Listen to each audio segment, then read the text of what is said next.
and welcome to Straightforward.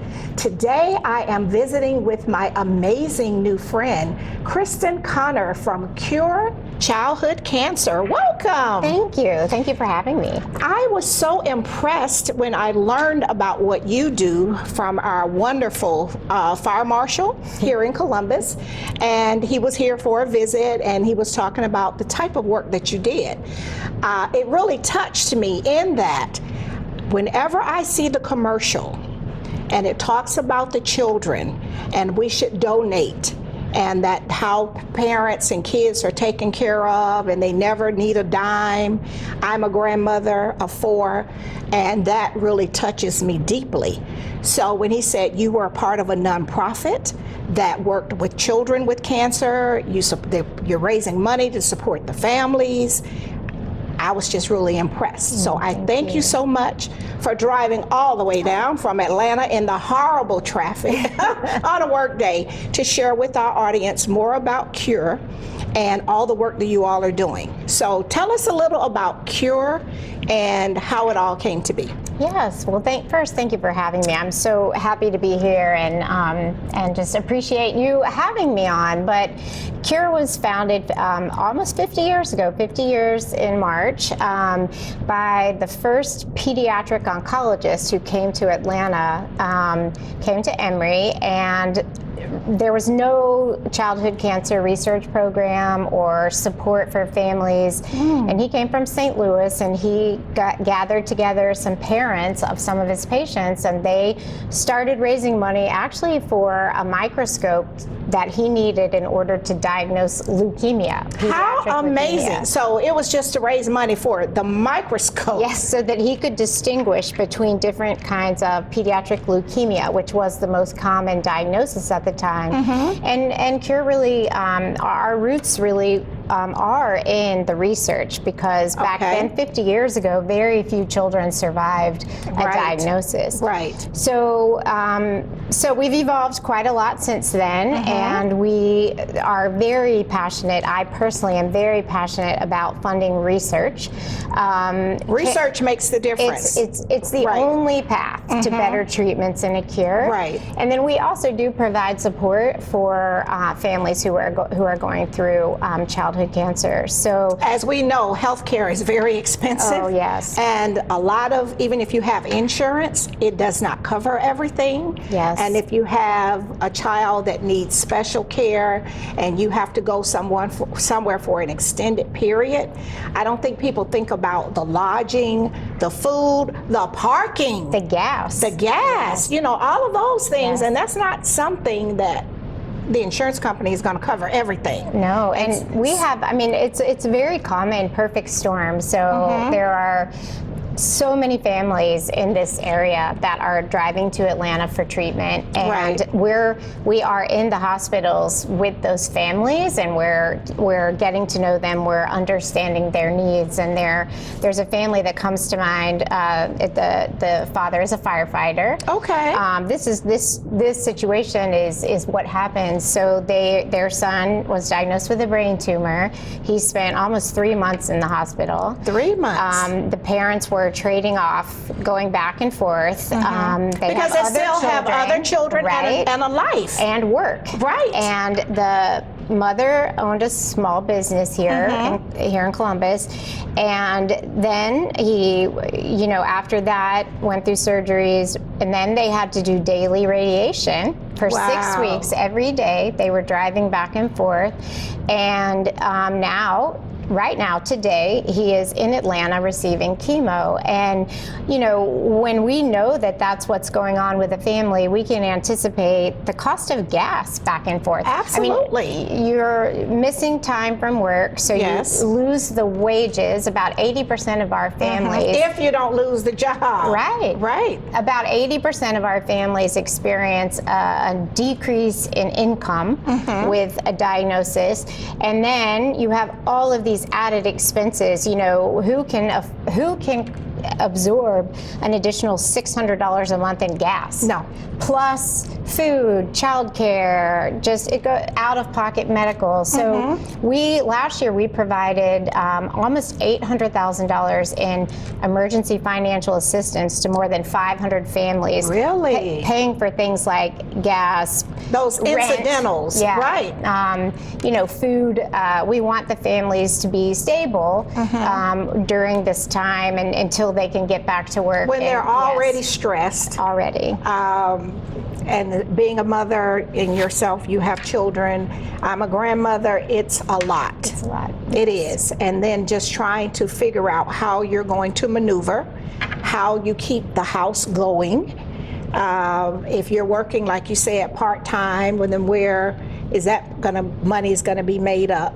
So your organization, you all have that vision to just say, okay, we can step up. Of course, we know there are other, wraparound services. I used to be a social worker in my other life.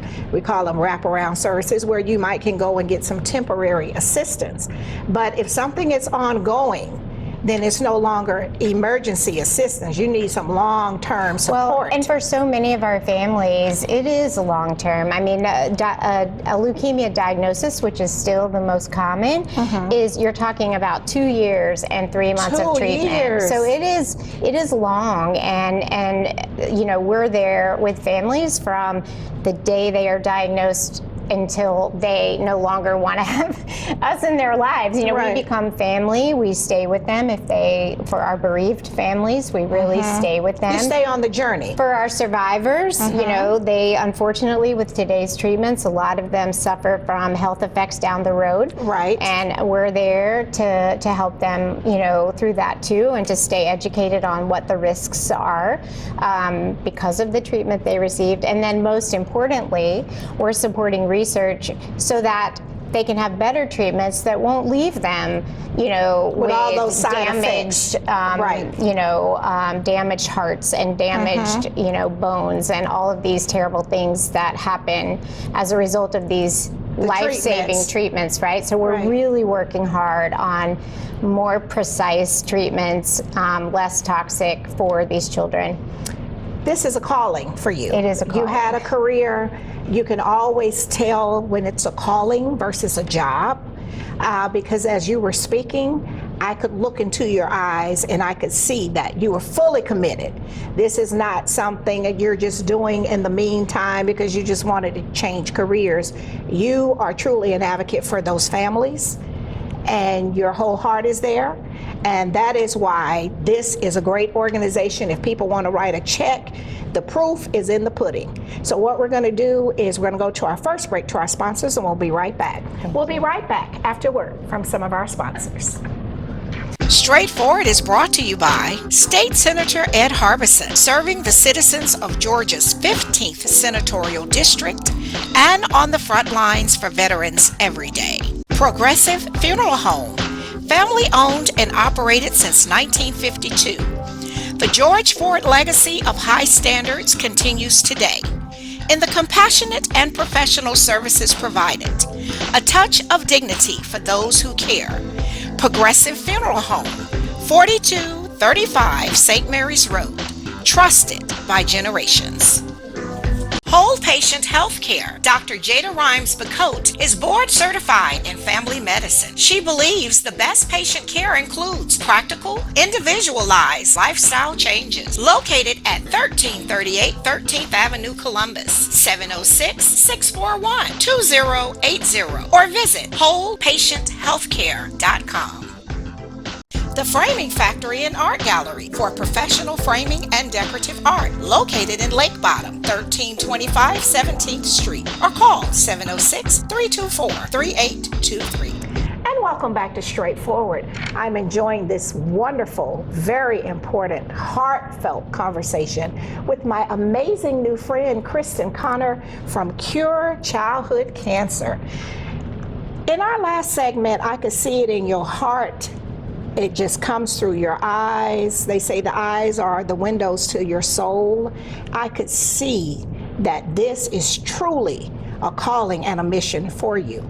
And what you were saying when we went to the break in the sidebar is that most of your team, you used to be number 3, and now you are a very large team, but most of the members of your team have been touched by cancer. Yes. Share that with our viewers. Yes, well, so the quick answer and the easy answer is yes, many of our team. We actually have a few survivors on our team. We have parents who have had kids who have survived and also who have lost their children. And we have siblings, both of survivors and also those who passed And you away. are a mom with a surviving yes, with the kid. survivor, and really, I want to go back to your point about this being a calling.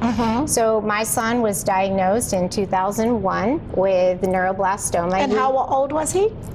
So they found a tumor on his spine when I was 33 weeks pregnant with him. Really? And they didn't know at that point what it was, but neuroblastoma, which is an aggressive form of childhood cancer, was a possibility. And I was just dumbstruck by that a child could be born with cancer. I did not know, but in fact, he was born with it. And he is now 23, and he's, Really? A good human is what is. Yes, and we so want him to that's be the good most people. important thing. Yes. But he's great. But it was 2 years for us With the newborn. with a newborn, not what you ever expect to be Right. going through. And so it was really tough, as you can imagine. And I bonded with many other families, especially moms whose kids were going through cancer treatment, and some of those, too many of those, didn't make it. And when you see that, and you're exposed to how these kids really suffer, I mean, really suffer, Oh, yeah. and their families suffer, and their communities suffer, like it really just impacted me. And when Brandon, Forever, it's life-changing. forever. Forever. And when we got to the other side of things in 2003, and I had a minute, right, to kind of reflect on it and thought, how can this be? Like, how can so many kids be suffering? And I started to look into what are we doing about childhood cancer? And I learned a lot, and it was That's pretty why the shocking to research me. is so important. So cancer, behind accidents, cancer is the leading cause of death in children. Really? It is the leading cause. Cancers that affect children are completely different diseases than those that affect adults, biologically different. But most of the research that's being done in the cancer field is being done about cancers that affect adults. Very little research into cancers that affect children. So it's less. So your than, group is trying to fill that Yes. void with raising the money so you can actually focus on the children. just the kids. Just the children. And so for me, when I learned that, I was like, well, hold on a minute. Like, yes, many more adults get cancer than kids, of course, but this is the second leading cause of death in kids, and this is a really big problem. And more and more kids are being diagnosed every year. So we have to focus on what is threatening our kids and respond to that. And it just felt to me like, what do you mean nobody's doing that? Like, we have to do it, and I have to do something. And I had gone to law school, worked as a business litigator for 10 years, and I felt trained to be, and felt like this is what I'm supposed to be advocating for. Like, all that education and training was It for prepared this. you for this mission. Yes. For this time. And those children that I knew, whose parents are still among my very best friends all these years later. Well, you have a common bond. Yes. Yes. But, I watched those kids, and so many of them weren't as lucky as we were, and it breaks your heart. And I just felt like we can do better for these kids. Right. And so my passion is the research. And in the I've been with Cure almost 19 years. Really? 19 years in You're March. only 22. How about that? Exactly. Started as a toddler. Yes. But, I've seen the changes. And, back when my son was diagnosed, if you went through the frontline treatment for his kind of cancer, and it came back, those kids didn't live. Yeah. And now there are options for them, and we're getting so much better at treating these kids with less toxic treatments, very precise treatments, and that is my passion. And so, more targeted, not Yes. just that full blanket. Yes. As we do with adults, sometimes it's like one size fits all. Everybody gets the chemo, everybody gets the radiation, but you want targeted, specific. Yes. Per person. I want not only that, but now that the human genome has been sequenced and mapped, now we have the ability to look at the genetic changes in a child's tumor and treat the drivers. So if there's a mutation that's driving the growth of the cancer, we can target that mutation and sometimes turn off the driver, right? And so, or sometimes instead of just blasting the whole Yes. thing, right? And you're giving these kids the treatment that's most likely to work for them, Right. and not other stuff that's going to harm them but not have a chance of working. So it's so much smarter now, and really treating at that genetic level. So the science is very important to you, to just laser focus Yes. on what that driver is, and not just, because a lot of times everybody was a one size fit all. If you got a diagnosis, everybody pretty much got the same treatment. That's not what you want. No. You want laser focus, let the main thing be the main thing. We don't want to just do everything and then they have all of these side effects over here where they're sick, the quality of life is not good. And so that's why you're fighting so hard Yes. as a mom, as an advocate, and raising money. Yes. Because we need money to do this. And I think what people don't, I didn't understand this. I felt like research, how can I, with my $10, $25, $100 impact research? Well, what I can tell you is that since I've been at Cure, one of the things that we really dove into in 2017 when this genetic sequencing became, available, was bringing that precise treatment to Georgia for the kids, not just in Georgia, but in this region of the country. At the time, it was only available in New York at Sloan Kettering and at Texas Children's, and our kids here did not have access to that genetic sequencing and precise treatment, and now they do because of Cure. So those dollars compounded with other dollars that other people bringing what we need to our region. Yes. Absolutely. So what we're going to do is take our final break, go to our sponsors, and we'll be right back. We'll be right back after word from some of our sponsors. Columbus Pediatrics GA, working together to build lifelong relationships between our staff and patients by consistently providing compassion, excellence, and value with 2 locations. The Old Town office at 3580 Massey Lane, Suite F, 706-596-8667. The Midtown office, 1900 11th Avenue, Suite A, 706-323-3400. ColumbusPediatricsGA.com. Barbara's Cleaning Service, a 5-star commercial service with satisfied customers in Georgia and South Carolina, built on the principle that every detail matters. Barbara's Cleaning Service, a new season, building a family legacy. The Autism Hope Center. Diane Pope has dedicated the last 3 decades ensuring that families had support and resources for their loved ones on the autism spectrum. Join the Autism Hope Center for fellowship and resources, located at 200 Hamilton Road, Suite B, or call 706-604-6333.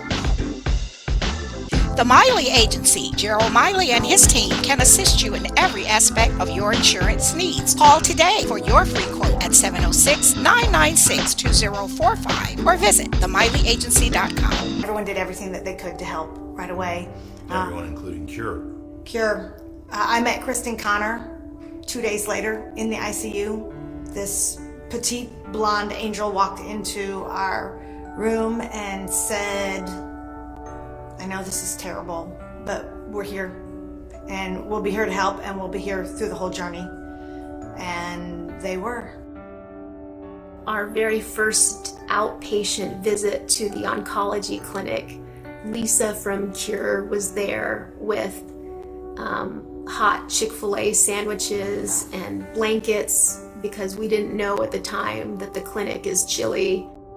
That was so caring and thoughtful, making sure these families are fed and making sure they have things like blankets to keep them comfortable. And welcome back to Straightforward. I am enjoying this very, very important conversation with the amazing Kristin Connor, who has worked so hard for almost 20 years trying to help every mother and every grandmother. I mean, my heart is so full right now because I have grandchildren, and I was just sharing with you at the break, even when they're teething, even if they have a virus and they're sick and you can't make it better, that's just a feeling. And we're not discounting the dads and the granddads, but that's a different kind of feeling for a mom and a grandmother. And so for you to have been in this fight, because it is a fight, we're fighting for the lives of our children. We need research, we need the money to continue the research, we need support for the families.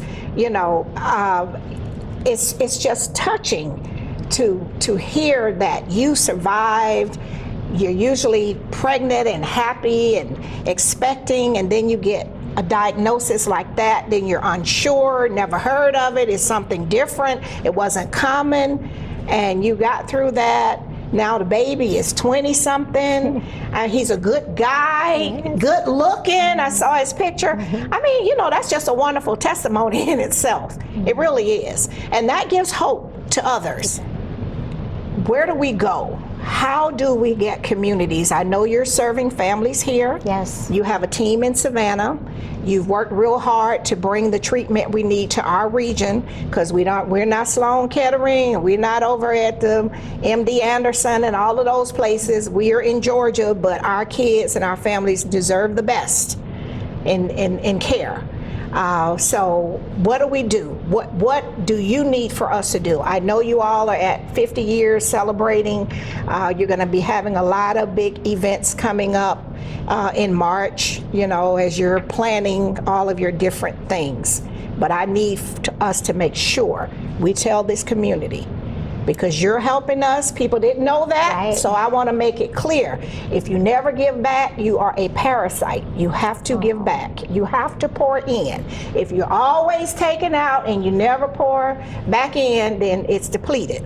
So we have to continue this so we can continue to help the children and families. Yes, well, I so appreciate you having me on, because I think we do care for so many families from this area, but because they're coming from here to Atlanta, and we are focused in Atlanta because that's where people come. And right. When we go into the hospital, my team is in the hospital pretty much every day.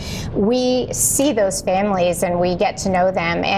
But since we aren't here, people don't know about Cure, and they don't know about, that there are more than 100 families in this area right here that we are serving every single day. And so it takes all of us to really give and give a little bit, and that matters, and it combines with what other people give, right. and it really allows us to both help these families with, we provide counseling for the whole family, really? Siblings, parents, survivors, because the siblings patients. Don't understand. Yes. Yeah. And not just when they're in treatment, long after, right. Grief. Whenever they need it. Right. Oh Lord, grief is something. Yes. The bereavement support. We serve meals in the hospital so they don't have to buy food, which when is they're very in the hospital. expensive. I've been there at Emory. My brother-in-law was there, and the food was very expensive. Yes. The parking for family members was expensive. So we're doing all of that, but we're also really, passionately trying to advance this research. And like I said, I've seen the difference that it has made in the last 19 years. And I think that is why I feel so strongly about we've just got to keep pushing, because, things are getting better for these kids, and we're saving more of them, and we're not destroying their little bodies in the in the process. Right, Or that's creating where we're other trying to get. illnesses Right. from the side effects of the treatment. 90% of survivors right now have some kind of really serious chronic health issue by the time they're 40 years old. Really? Yes. And see, when you're with the adults, you don't have to think about what happens 40 years from now. Right. But with my son was a newborn, you Right. absolutely need to be thinking about the whole lifetime that's ahead. Did it impact his heart, which impacts other things? Yep. You know, Secondary cancers, I've unfortunately been in this long enough to see some of my friends whose kids survived later as teenagers get, or early 20s, secondary cancers and pass away from those. So we just have to do better for the kids, and we can do better. We don't need millions and millions and millions of dollars to make a difference. we just need everybody to chip in. Yes. I mean, this is the same thing with Georgia Public Broadcasting, and they ask if you want to just send $100 or $25, whatever it is. If more hands make light work. Right, and here's the thing: that there isn't another source of funding. The kids get less than 4% of the federal dollars that go to cancer research. The big cancer organizations are putting most of their money toward adult cancers. So there isn't another source of funding, and that's why we have to do it. Wow, I didn't know that.